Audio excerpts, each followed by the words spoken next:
Solo Leveling. Kabanata 35.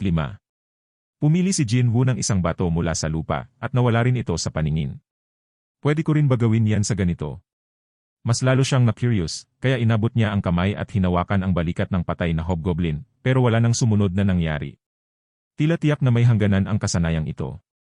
At least, sigurado na siya ngayon sa mga damit na suot niya, at ang mga bagay na hawak sa kamay niya ay naapektuhan ng galing. Nangyari ito noon mismo. Naubos mo na lahat ng mana mo at skill, stealth, ay deactivated.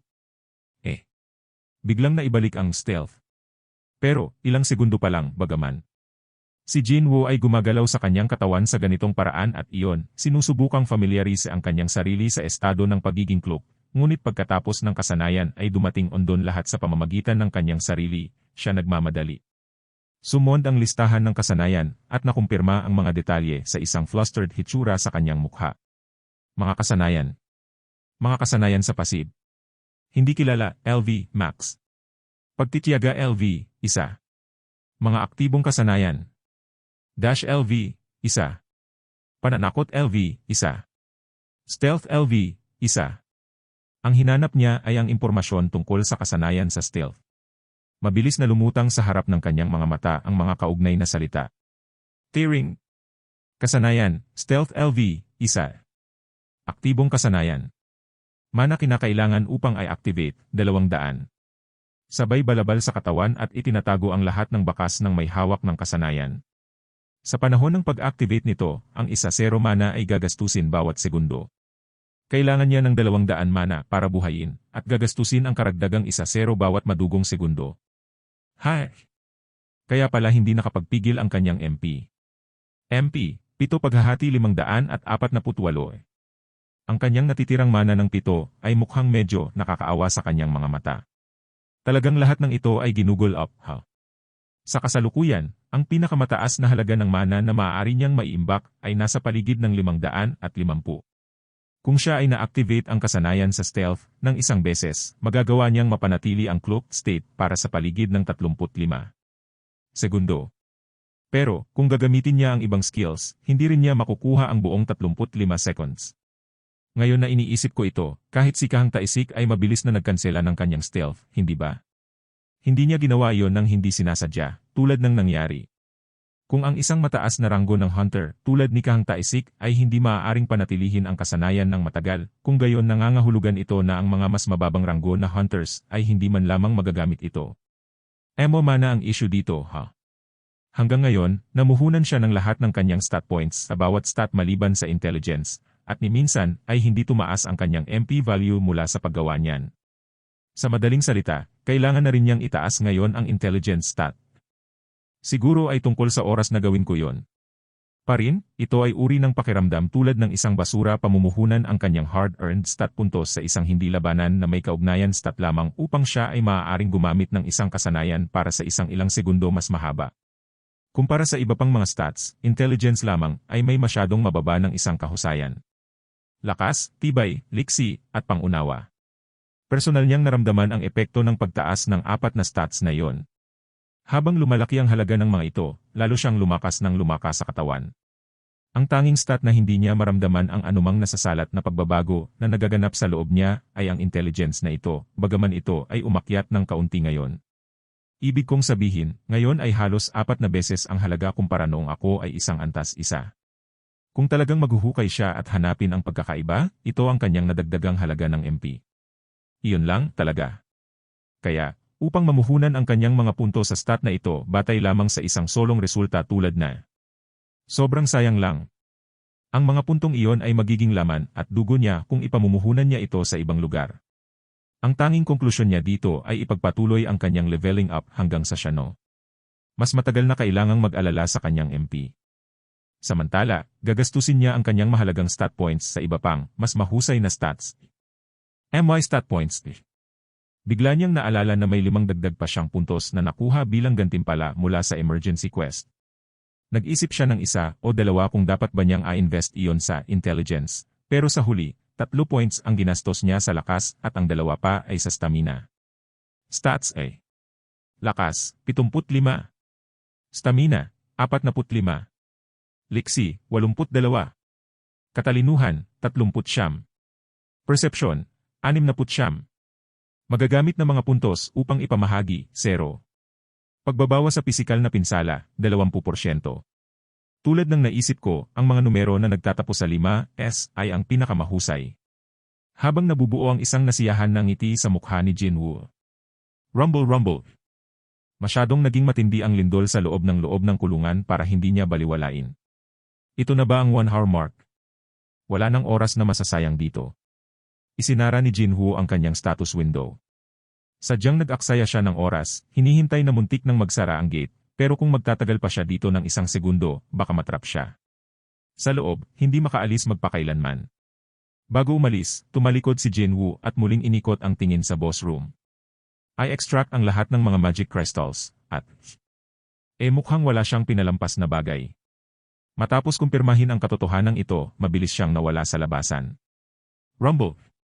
Para bang binabalaan ang mga nasa loob pa na malapit nang magsara ang gate, nagsimulang manginig ang kulungan ng mas malakas kaysa dati. Sa napakahusay na tiyempo, dumating ang mga ahente mula sa kagawaran ng pagsisiyasat ng asosasyon sa harap ng gate. Lumaki ang kanilang mga mata sa tunay na bilog matapos makita si Jinwoo na walang pag-aalinlangang lumabas mula sa ang gate habang unti-unti itong nagsasara sa likod niya. A hunter nim. May iba pa bang survivors bukod sa inyo? Hindi. Wala nang iba. You? Ang mga ekspresyon ng mga ahente ay tumigas sa isang iglap. 9 na tao ang pumasok dito, subalit 3 lamang ang nag-walk out ng buhay. Ito ay walang alinlangan na kwalipikado bilang isang napakalaking insidente. Ano sa ilang mga katulad na masamang insidente na nangyayari sa loob ng isang solong distrito, ito ay maliit na magtaka kung bakit ang mga ahente ng association na dama tulad ng sila ay step sa isang makapangyarihang tumpok ng aso. Sa sandaling ito mismo.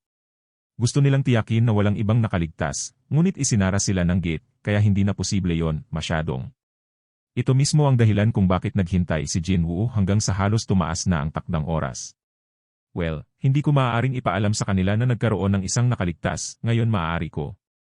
Sa pamamagitan nito, ang mga patotoo ng 3 nakaligtas ay kailangang sapat. Ang isa sa mga ahente ay nagsalita na may komplikadong tono ng boses. Ngayon lang, nakatanggap ng tawag sa telepono ang investigation department mula sa chairman ng Jumong Industries, na nagnanais na iabot ang kanyang sarili. Dito pumasok sa usapan si Song Chae-yul. Ang chairman ng Jumong Industries, sabi mo. Siya ang ama ng biktima, at binayaran umano niya ang hunter, Kang Tae-sik mula sa monitoring division, para patayin ang mga convict. Ay. Ipinagtapat na ng chairman ang lahat matapos niyang marinig na matagumpay nga si Kang Tae-sik sa pagpatay sa rapist. Although, hindi si Kang Tae-sik kundi ako. Cops headed doon, at ang association ay dumating dito, tila. Tahimik na nakinig si Jinwoo bago nagtanong. Kung ganyan, walang problema sa side na ito, di ba? Sa tanong ni Jinwoo, ang mga ahente ay bumuo ng mga problemadong ekspresyon. Oo, talaga. May malinaw na katibayan ng mga krimen ni Kang Tae-sik, at ang 3 taong ito ay lumaban kay Kang Tae-sik upang mabuhay. Tulad ng tanong ni Jinwoo, wala rito na. Maaaring makita bilang problema. Maliban sa isang bagay.